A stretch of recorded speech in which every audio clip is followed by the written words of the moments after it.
Very good afternoon and welcome to this session where we are going to focus on really understanding uh, what is data science, what is machine learning, what is deep learning, right? We are going to get to really understand and demystify these terminologies.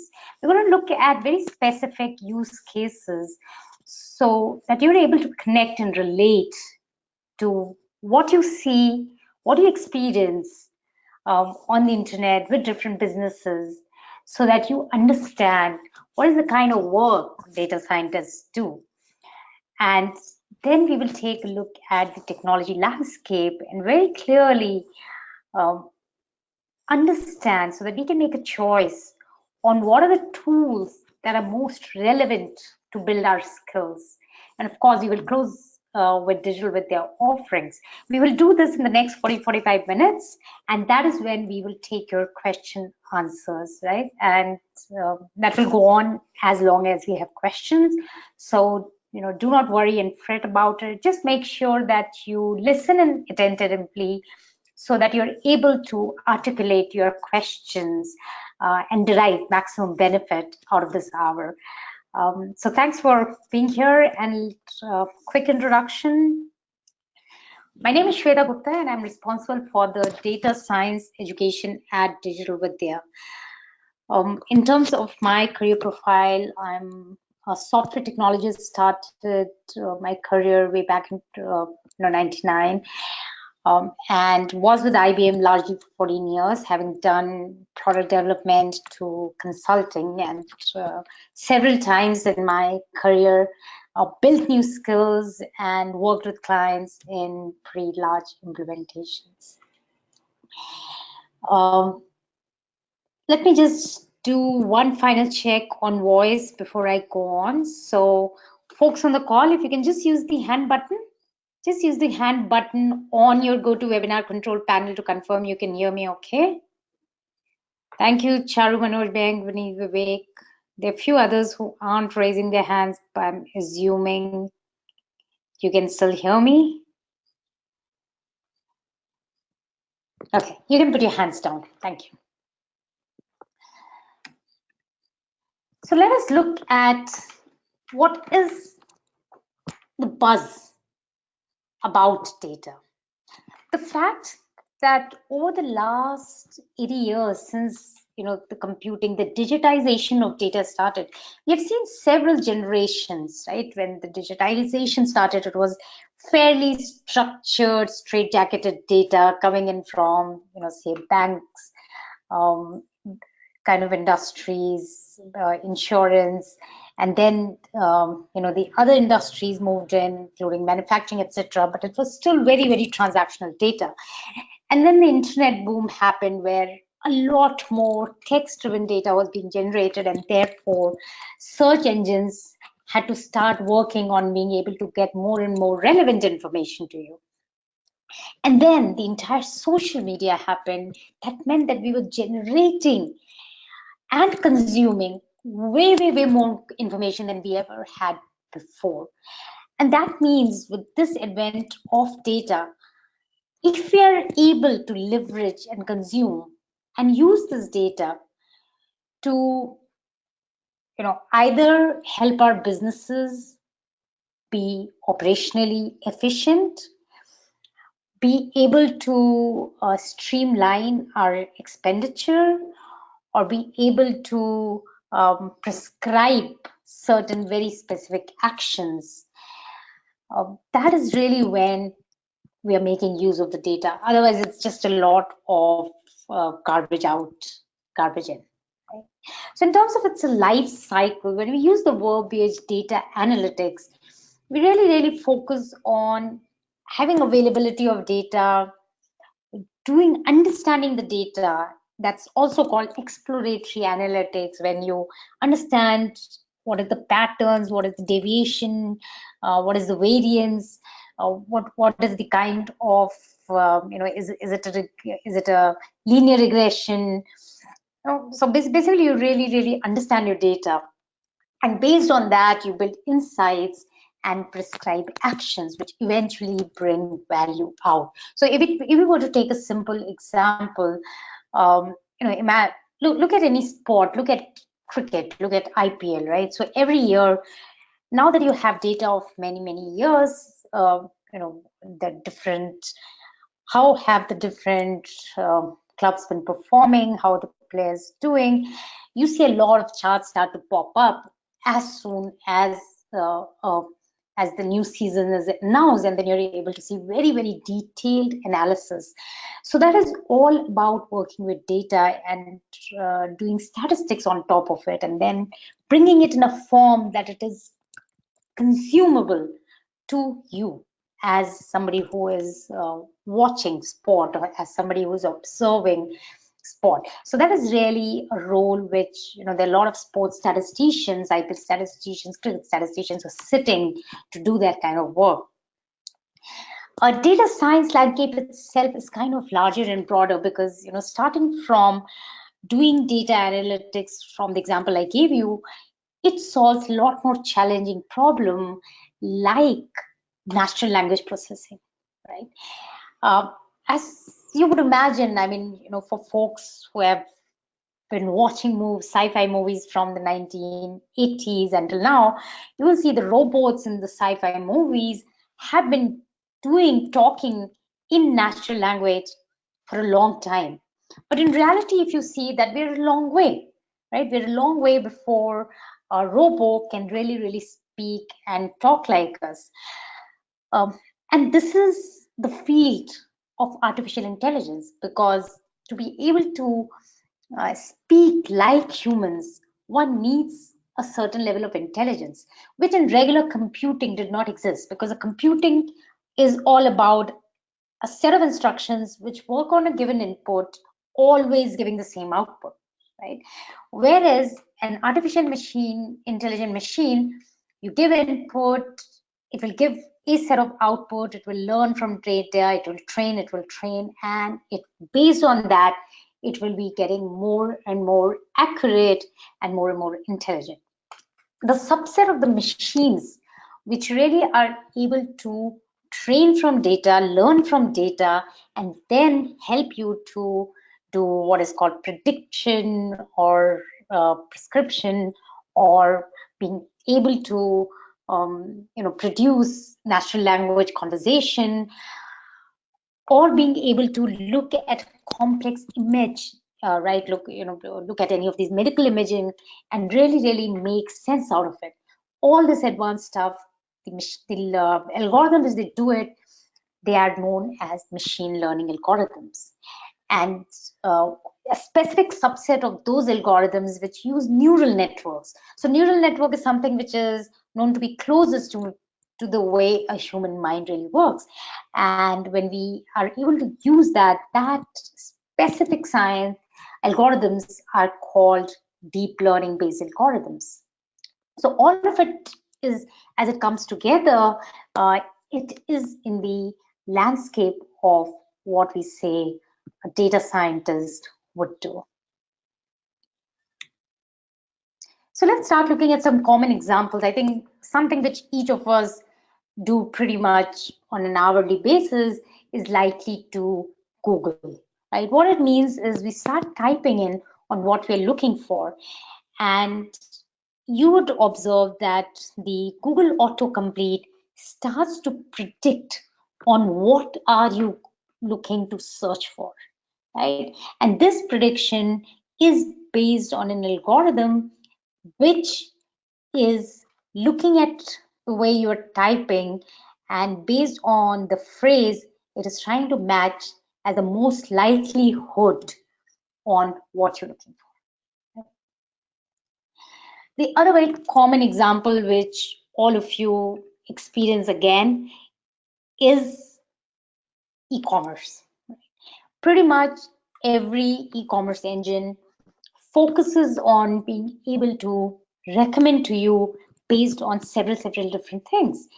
And Netflix was actually the pioneer of it, where over at least a decade, it had run one of its initial competitions where it wanted viewers to come in the data scientists to come in and really help it improve its algorithm, the accuracy of algorithm, and how does it measure accuracy of algorithm, right? So suppose you're browsing Netflix, and it proposes to you 10 different kind of genre of the kind of the different stuff which is around available on Netflix, and you click on it and you probably watch it for a minute and stop it, but there are few which you're going to really start watching.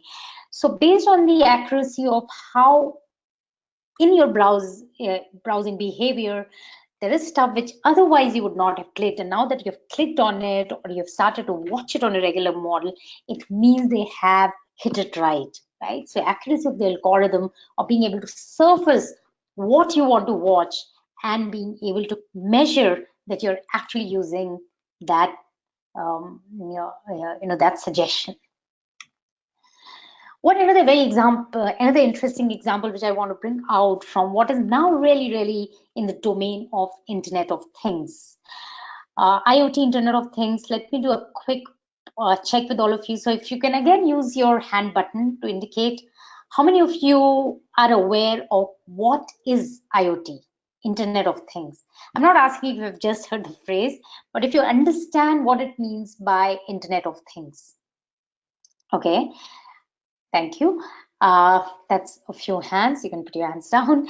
So for those who are not as familiar, as we started to be connected, so simply if you look at your home, you have at least, maybe a typical average family of four would have four mobile phones. You'll have one or two tablets. You probably have, your television connected. So there are a lot of these devices which are connected to the internet. Right?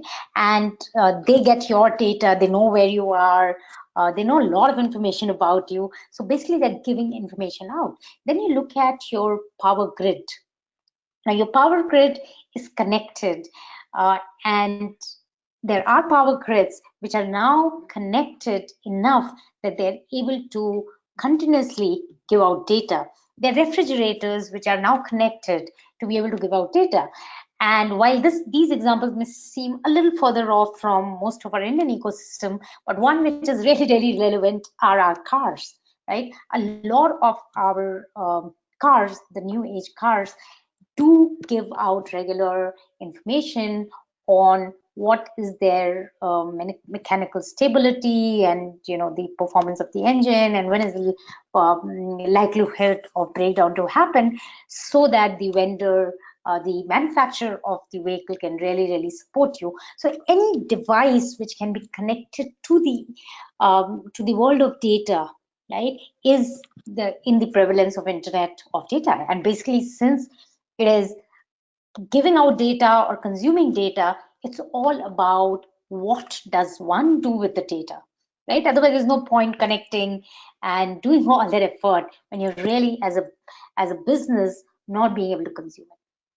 So one very common and popular example is of airplanes, because these were one of the very earlier consumers of powerful usage of automation, where to an extent that most of the planes, they only involve very limited minutes of human stirred flight, right? Which is mostly takeoff and landing. Otherwise, bulk of the navigation and flying, it is able to do based on the data it has and based on the environment in which it is flying. Now, coming to visual imaging, right? This is another area which has taken a lot more, because for a human, when we look at an image, our perception, our reading of what is an object, what is next to it, what is neighboring, what is, what is the color, all that is very obvious to us, the way our cognitive mind works. However, for algorithm to be able to identify requires advanced level of artificial intelligence. And Facebook photo tagging, since over the last years it started to come up, and you've seen how it's been becoming more and more accurate. FIFA, I'm sure all of you were glued to it. Now it's been over a few months, and even though in a multiplayer sport like football, analytics is extremely hard, and you all definitely saw it this year. And when the playoffs began, before that, whatever predictions were made, it definitely failed. I mean, nobody predicted the kind of teams who were going to make it to the final.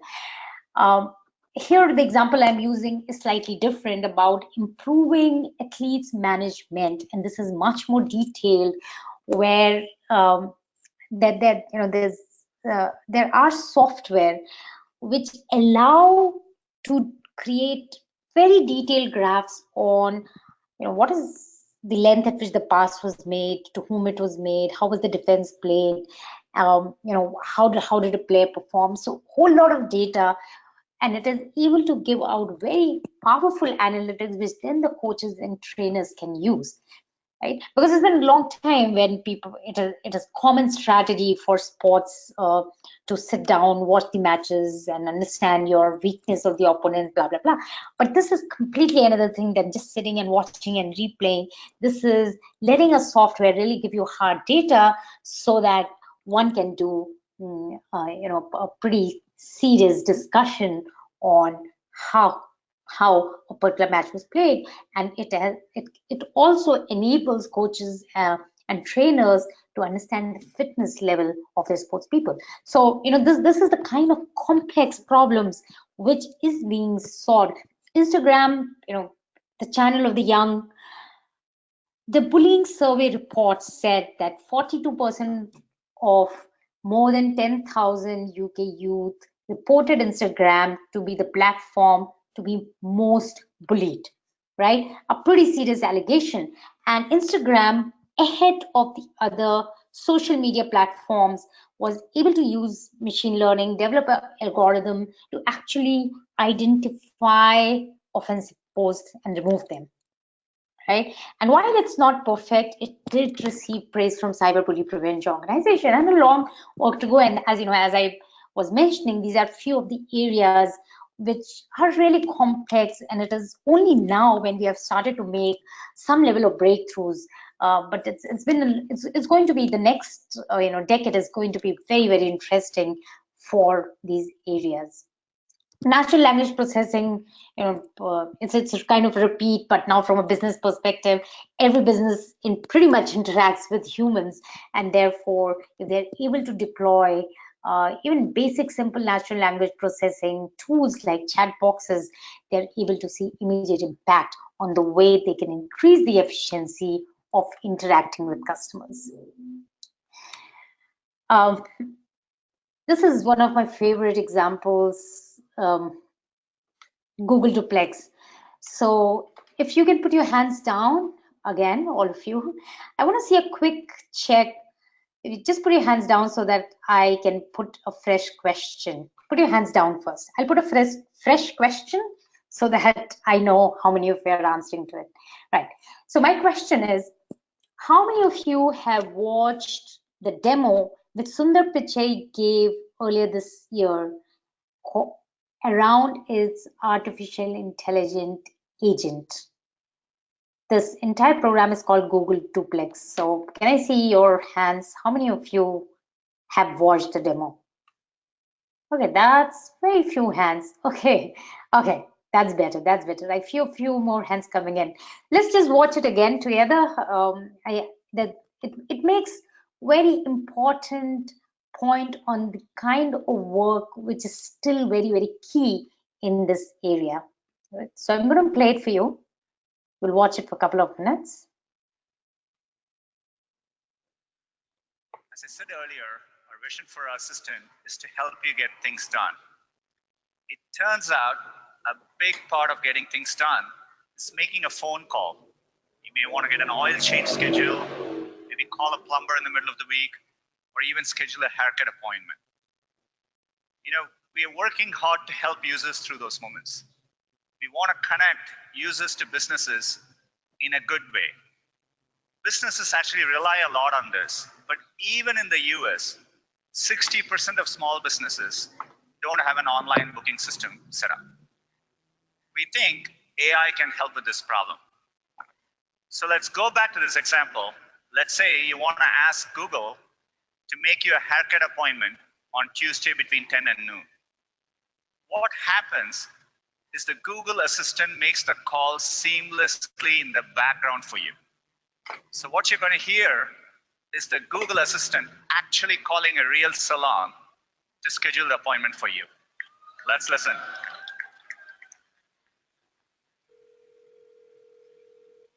How can I help you? Hi, I'm calling to book a woman's haircut for a client. I'm looking for something on May 3rd. Sure, give me 1 second. Sure, what time are you looking for around? At 12 p.m. We do not have a 12 p.m. available. The closest we have to that is a 1:15. Do you have anything between 10 a.m. and 12 p.m.? Depending on what service she would like. What service is she looking for? Just a woman's haircut for now. Okay, we have a 10 o'clock. 10 a.m. is fine. Okay, what's her first name? The first name is Lisa. Okay, perfect. So I will see Lisa at 10 o'clock on May 3rd. Okay, great. Thanks. Great. Have a great day. Bye.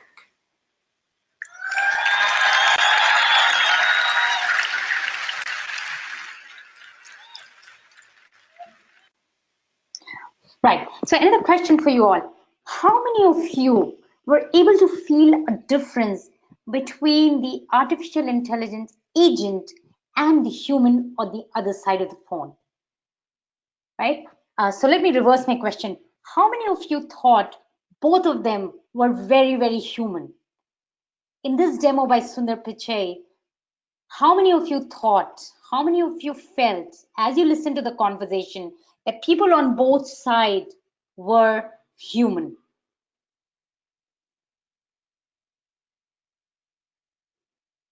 Right. Thank you. And you know, there were few things which got a lot of applause, and that really made a lot of difference. Thanks, everybody. It is absolutely marvelous to see the agent say, right? Because that really changed the way you expect a machine versus a human to respond. So these are these are the kind of work which has taken the longest for breakthrough. And clearly at the end of this demonstration, Sundar Pichai said that right now, you know, even though they've got this very humanly able artificial intelligent robot, they are only looking to solve very specific problems. Right? So that means that even while we have cracked this problem, it doesn't mean that the agent can just do anything. It is still going to be trained for specific job. And in this case, the problem that Sundar Pichai is targeting to solve is, say, trying to find out what is opening and the closing time of business. Right? Because you've seen for Google on the website, it would show up the data, including the open time and closing time. And especially this makes a lot of difference when there are holidays, when there are, you know, especially in US, the long holidays, timing may change, the otherwise holiday seasons, and based on the years, based on the season of the year, the timing may change. So this itself is going to make Google's calling on behalf of human make so much more accurate data for everybody to use. Right? So now, while we have looked at a variety, you know, I started from using an example of how, you know, day to day, you all, as you watch sports, you see how data is being analyzed, the different examples, and all the way to the future of which is being curated today. So what is the technology landscape? Because that is where I'm sure a lot of you have questions, right? While you start reading up, you start browsing, you start you know, and trying to understand, trying to demystify, and then you see a lot of technologies and you wonder, which one is it? Like, what should I be doing? So I'm going to spend next good 7 to 8 minutes on this chart, and I want you all to pay attention because I'm going to do it in a very story format, because that will help you really completely get it, right? There won't be a confusion on you know, questions like why so many technologies, what is it now? This will really to understand it pretty clearly.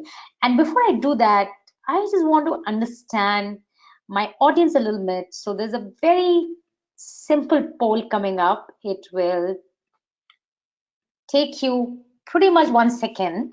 So if you can just respond to my poll where I'm trying to understand what is it that you are doing right now, or how do you identify yourself?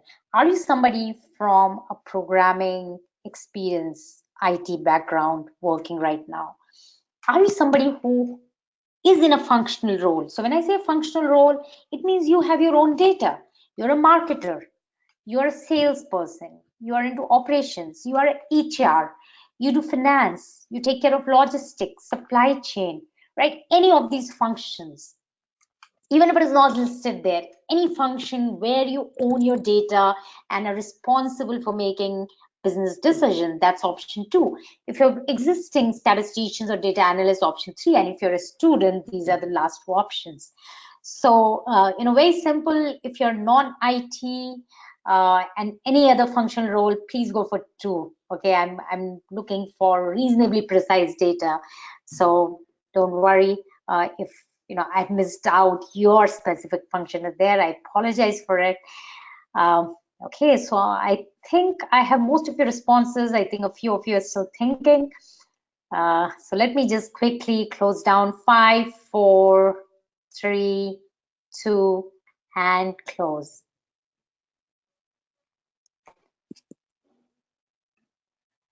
Okay, so let's see, what do we have? Oh, we have a very skewed data today. So we have close to 56 plus 17. So we literally have a good 80% folks who are either student or experienced IT folks. We have a much smaller today, 20%, which is really skewed today. A lot of times it's absolutely 50-50.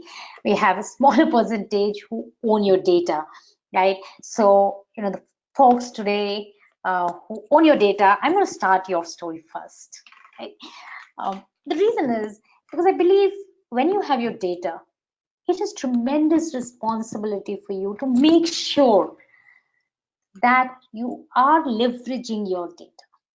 You're using your data to make your business efficient in whichever function you are. Right? It's absolutely stupidity in today's world to sit with data and be making non-data-based decisions. So what is it for you? Now, if you look at Microsoft Excel, Microsoft Office Suite was born in the 1980s, and nobody would have thought that Microsoft Excel is going to become such an important part of data and data analytics. Whether you look at a running of a small home, to a business out of a garage, to a small business, growing medium business, large, or to the super largest business, right? You will not see any of the function heads, VPs, not use Microsoft Excel. Your data could be sitting in different databases, in CRM systems, in ERP systems, doesn't matter, right? Eventually, you are able to get the data which you want on your Microsoft Excel. And yet, unfortunately, we only have the skills of 10% to really use it well in such a way that it tells us, data starts to sing to us, right? To give us a story, to summarize it, and then eventually to be able to visualize in such a way that we are able to very clearly say what is it we want to action. That is the power of Microsoft Excel. And if you look at this survey, feel free to Google it. It's available for free. I think all you need to do is provide your email ID. O'Reilly is a company into technology publishing. So folks, who are into marketing sales, you may not have heard of it, but don't worry, just look at the spelling. So O'Reilly did a data science survey and it published the results last year. This is not an old survey. And it asked several different questions. And one of the questions it asked is, what is the tool that most people, the data analysts responding to the survey, the mix of data scientists and data analysts, on really, what is the tool that you use for your business intelligence, for your reporting? And you can see the biggest bubble, 69% says Microsoft Excel. That's how critical it is. So if you're able to use, okay, Arvindan, I see your question on which language to use. So don't worry, that's exactly what we are covering. So just hold on to your question, right? So what we have covered so far on this chart is for people who are doing their functional roles. And what I'm telling you is, if you build right level of skills of Microsoft Excel, statistics, some visualization tool, you're really well equipped to manage most of your business decisions. So now let's look at a whole lot of other technology on this chart. So interestingly, one of the most biggest software is really legacy. 1960s is when SAS was born. Now, for the computer engineers out there, we're not talking about software as a service. We're not talking about SaaS. We're talking about single AS, that is statistical analysis software. So statistical analysis software was created by researchers who were statisticians, right? So remember, all of you, the foundation of working with data is statistics. And therefore, each of you should be refreshing your statistics 101. Do not bluff your way working with data without a strong foundation in statistics. And we understand that most of you would not have done statistics as part of your career, may have only done it as part of your academic and +2 or undergraduate. So don't worry, we have a very solid Statistics 101 self-paced course available for free. You just have to talk to your consultant at Digital Vidya and get a free access to it. Okay, so that was a little aside. Let's come back to the main story. So the statisticians, they saw that the computer was happening and they wanted to use it so that they can run their calculations and redo and rerun their algorithms, really, right? And they got together and they created a software and they incorporated it into a company, and it is as big, important, popular as, say, Oracle or a DB2 is in the database world, or SAP in the ERP world, right? But clearly what it means is that only the biggies of the world can afford it. It's expensive, licensed tool, maintained very well, security, and therefore, the BFSIs of the world, the banking industry, finance industry, insurance industry, healthcare industry, they all have been using SAS. And even today, all of them are pretty much using SAS for at least their basic work. Of course, SAS has tried to keep pace with a lot of new work, but not necessarily made it that easy. So what people typically do is they use SAS for the regular, the analytics which they were using for, and then they're using a lot of new software utilities and tools to do more advanced work, because they have libraries which are much more relevant. So story of SAS, that's how it happened. And then towards the early 1900s, towards the end of 1900s, there were more statisticians who were working with smaller companies and researchers. And they wanted a tool to do their work, to do their research, but they were trapped because SAS had become really expensive and they could not use it. They were not going to get those licenses at all. So these statisticians, okay, mind you, so the statisticians again got together and they created a tool for their work, and they called it simple single letter R. Right? So remember, R is not a programming language which was created by software developers for doing web development. No, right?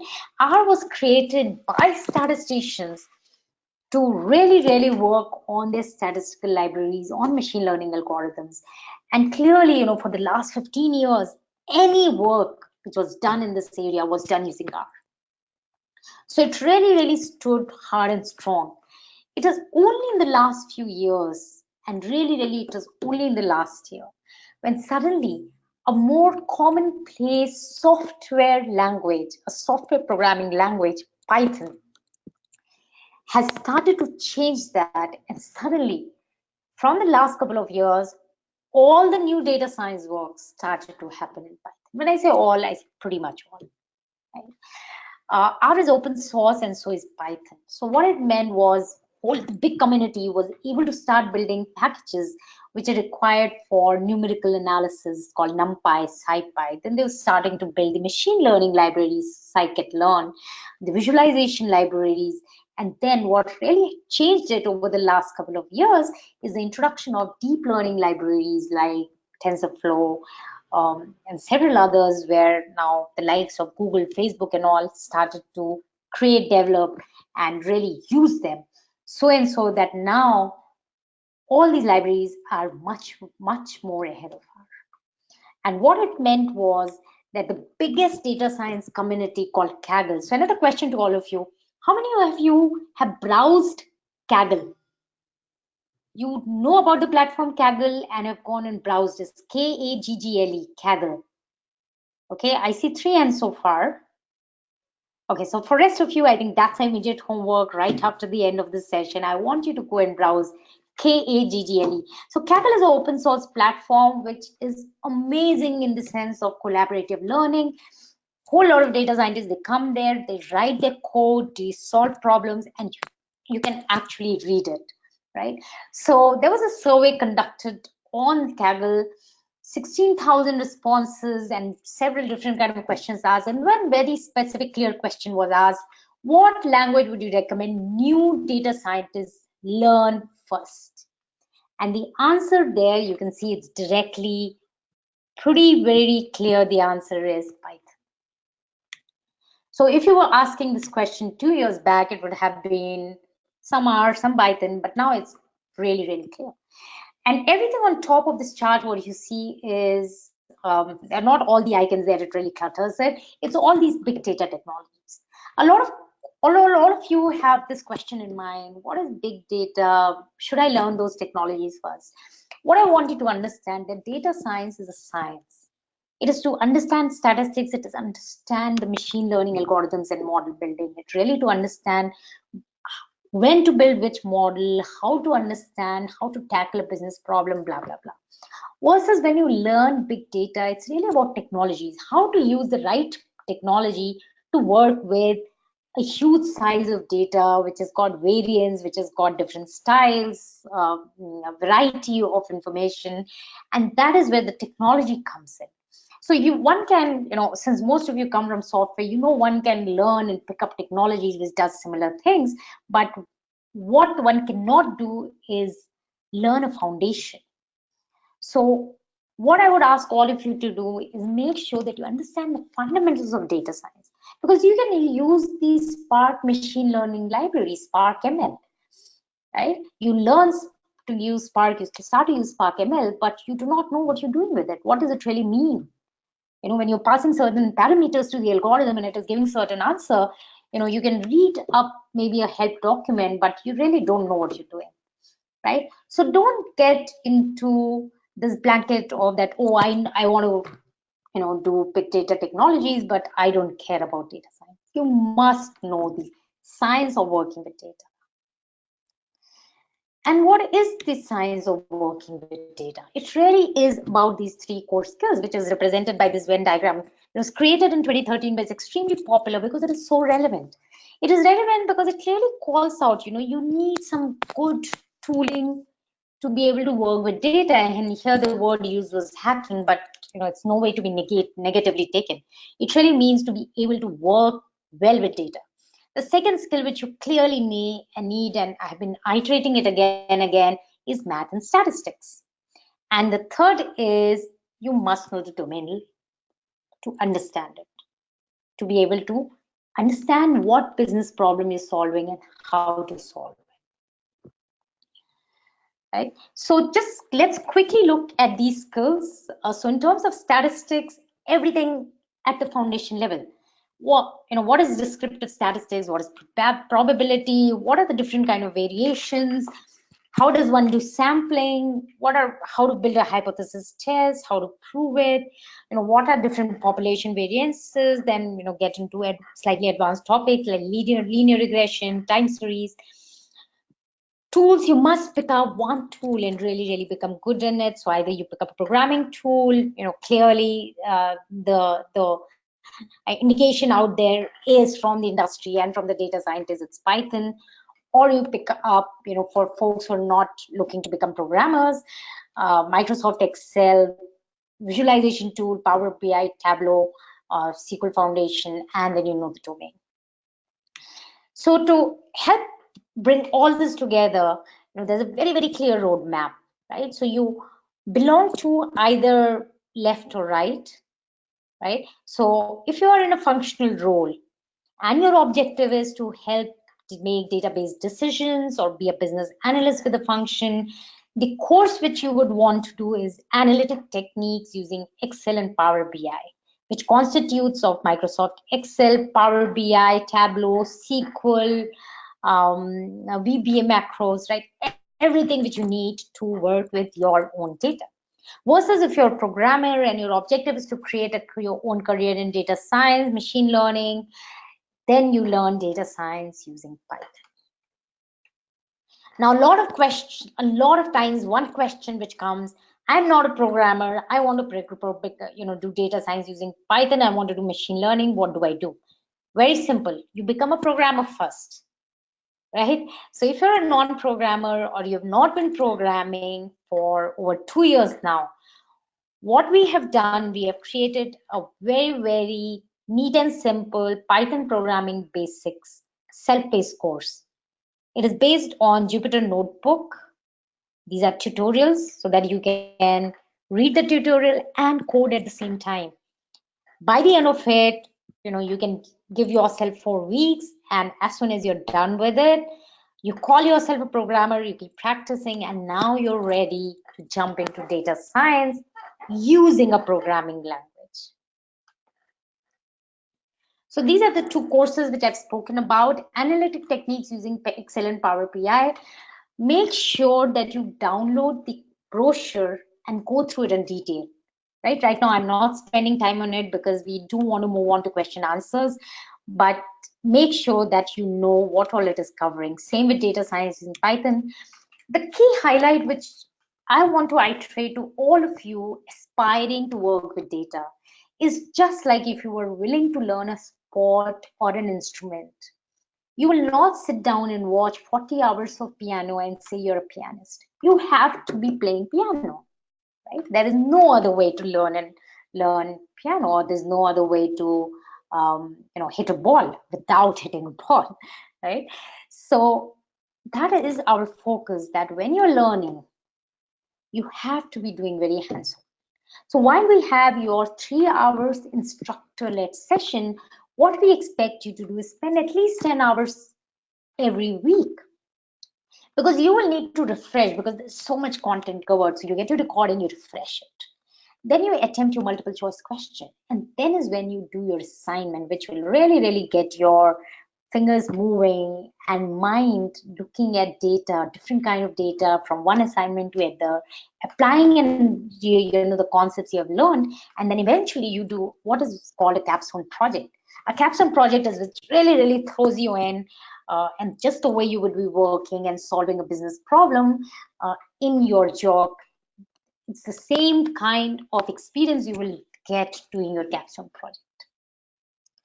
We have a question answer forum which is extremely vibrant, and aspirants to be in this field, you need to be collaborative, you need to be asking questions, addressing and solving questions, learning through collaboration, and that is, so we have all the ingredients which are critical to building our career in this domain.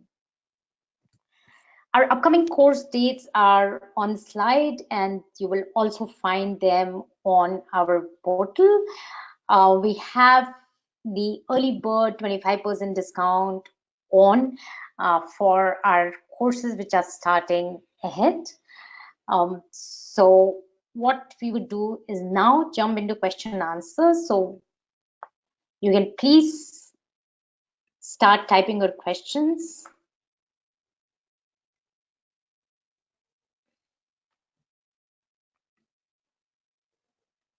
Okay.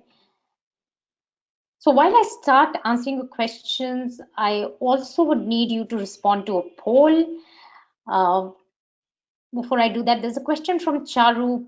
Please, could you go back to the slide, functional and programmer? Charu, this is the slide. So basically, it's saying that if you're into functional role, your objective is to make database decisions, then analytic techniques using Excel and Power BI. If you are a programmer or a willing programmer, and your objective is to build a career in machine learning, artificial intelligence, that you must do data science using Python. Okay, so people please start to type in your questions and type them in as much accuracy and length so that it allows me to be more correct in responding to your question.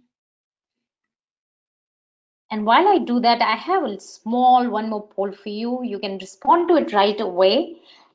That based on the information you have so far, what kind of data science specialization are you interested in?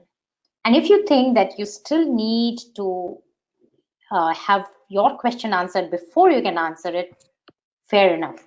Please wait. I am going to start responding to the answers now. Okay, so the first question from Arvindam, which programming language is perfect for data analysis? There are many ways to do data analysis. However, right now, the one which is moving at the fastest speed and especially moving to all the advanced areas is Python. As I showed to you, the Kaggle Data Science Survey very, very clearly called it out. Charu's question was, you wanted to look at the site functional and programmer. I hope that has helped you. Next question is from Gayatri. I am a SAP FICO consultant. How can I correlate data science to SAP? Okay, the way to correlate is understand that SAP, being a ERP system, especially the popular modules of it, it really houses a whole lot of data. Data science really means to be able to understand that data and then build something on top of it. SAP itself has different BI modules to be able to work with data and do some visualizations. If you want to get into deeper machine learning model, you would just need to extract that data out and build models on it. So basically, SAP here is your big source of data. The truth of data will come from SAP, and then you apply your methods to help business derive value out of all the data which is sitting into SAP. So Gayatri, I hope I answer your question. Next question from Vineet. How does a data analyst differ from a business analyst? Do both these fields require knowledge of programming to the same extent? Vineet, data analysts and business analysts are used interchangeably a lot. Business analysts existed much before, from about 15 years or more. One of the difference in which the way the word got, one would say, it kind of moved from business analyst to data analyst is a business analyst would focus more on the business side, right? More on the business side and can work with other data analysts to bridge the story between what business wants and what the data says. The questions the business analyst can help frame and work with data analysts to come up with our responses to that, or at least a support to help make those decisions. The two roles can merge if the business analyst knows very well how to work with data and then can do the role. So it depends on company to company, budget to budget, on what hat they were wearing, right? It's very common for them to wear both the hats. Your second question, do both these fields require knowledge of programming to the same extent? So data analysts can potentially do all their work using tools like Microsoft Excel and visualization tools like Power BI and Tableau. They don't have to necessarily do machine learning modeling, and therefore they don't have to know programming. So it depends upon what kind of work is being expected. Manoj says, what to start learn, first statistics or Python? Uh, Actually, you can do them parallelly, right? Because statistics is you can start with it very theoretically to get your concepts and fundamentals correct, right? And in the meanwhile, Python is just a simple coding language, and you can start learning how to code. So you can do it parallelly. It doesn't matter in which order you do them, because they don't have any dependency on each other, right? You can pick up one, do it well, and then do another if you're bridged of time, or you can just start them together. Good question, Manoj. Gursimrat, sorry, I'm not able to pronounce your name correctly. Your question is, what is the difference between data analysis and data science? So again, terminologies are used differently from company to company, but broadly you can say that data analysis is more focused about exploratory data analysis and helping companies make data-based decision. They're not so focused on advanced machine learning models, whereas when we say data science, it gets closer to artificial intelligence and machine learning algorithms and deep learning. Menk asks, I'm a civil engineer. Is there any use of data science in my field? Menk, so, I have looked at people who are civil engineers responding to such questions on Quora, and I would encourage you to do that. But essentially what you have to think and see is, what kind of data do civil engineers work with, right? You obviously have a lot of construction related information with you, and if it's a big project, it makes a lot of operational efficiency to know what material, how to use, what is happening. So right from its inventory to usage to, I know what I'm not myself a civil engineer, but as far as you're working with data, it is applicable to you. So Menk, I would encourage you to read more answers on different website career forums who are civil engineers using data analysis. Vineet says, will the course go through Kaggle competitions? Vineet, the course will introduce you to Kaggle kernels and encourage you and get you started. When you say through Google competitions, we don't really participate in Kaggle competitions, because Kaggle competitions expect you to participate as an individual and forming teams, but all that has to be done collaboratively on the website. Okay, Gayatri, thanks for answering. Data sources from SAP going forward, how data science useful for my career? So Gayatri, if in your role you are enabling with database decisions, if you're enabling with any decision making, it is very, very useful to you. So I don't know what is your role right now. Like, are you responsible for very specific thing, or are you responsible for solving business queries? And that is when you will need to know your data analysis. Next question, the name is not coming up. For someone of non-programming background, is it too tough to go with syllabus? Do companies care for your background? Is the one of a non-programmer?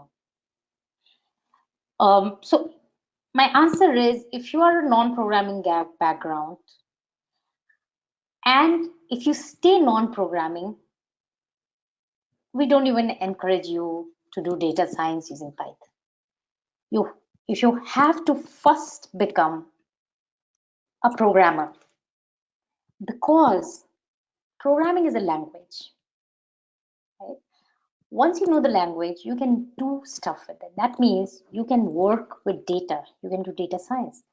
But without knowing the language, if you're trying to do data science, you will end up spending all your time on figuring out how to work with the language instead of focusing on data science, right?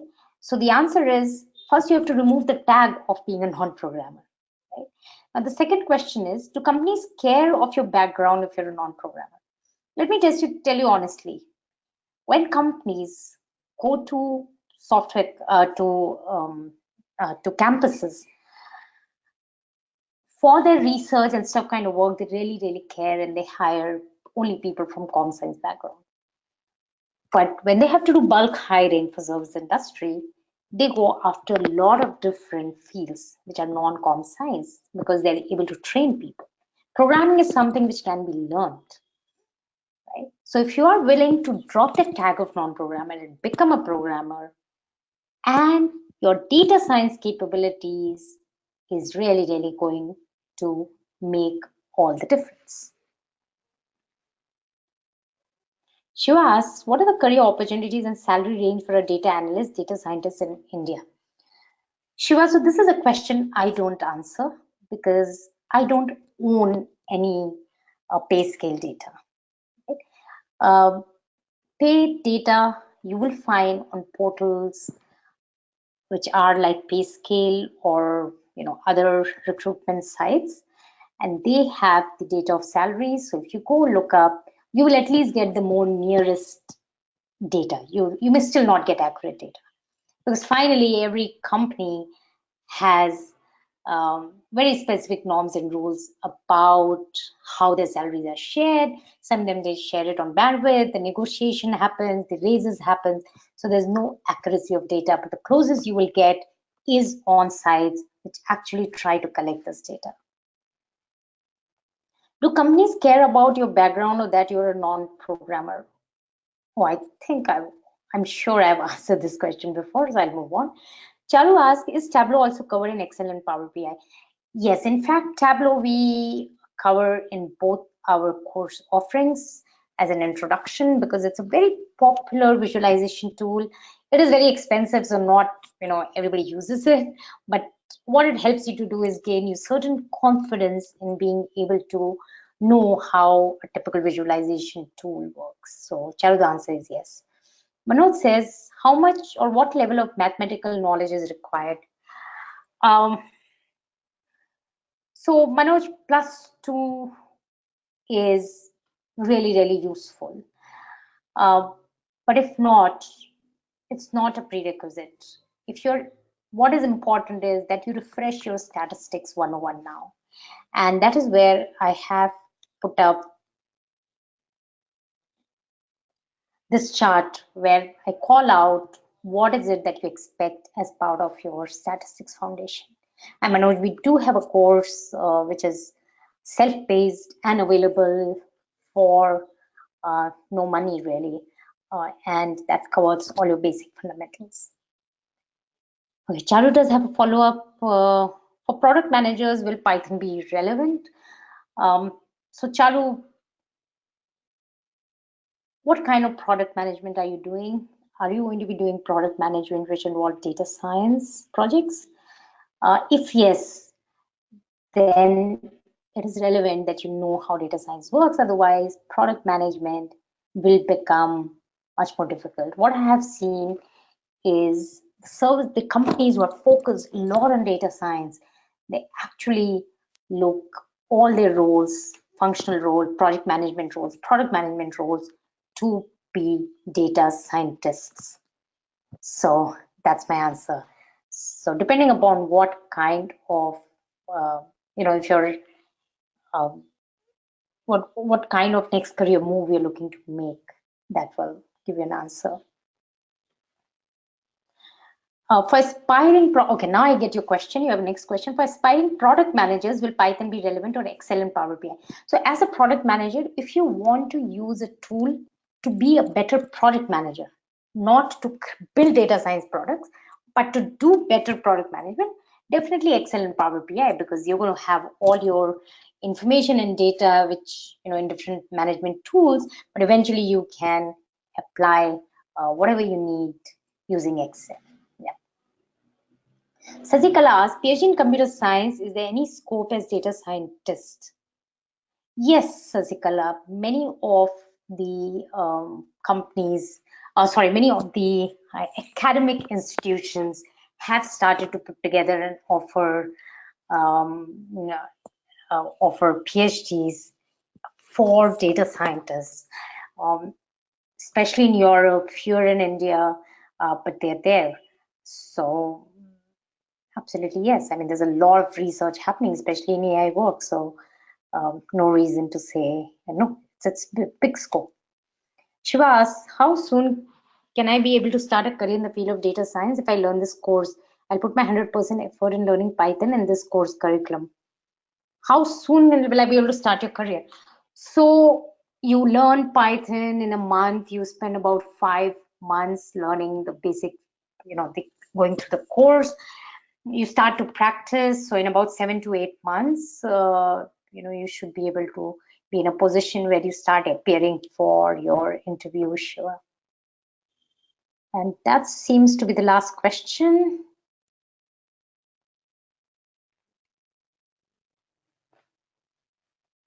Okay, so thank you very much for your attention and your questions, because that is really, really where the value is, that you know how is it that you can create your career, how relevant it is for you, what kind of skill to take on. So I wish you all the very best.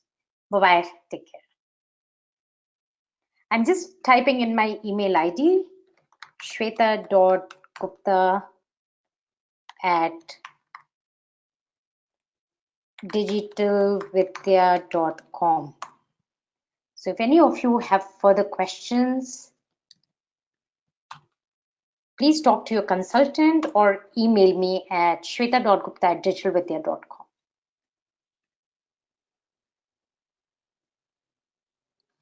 Oh, there's one more question. Any financial aid provided for the course? Yeah, there are a lot of schemes to talk to a consultant. Yep. Okay, I'm closing the session now. Bye-bye.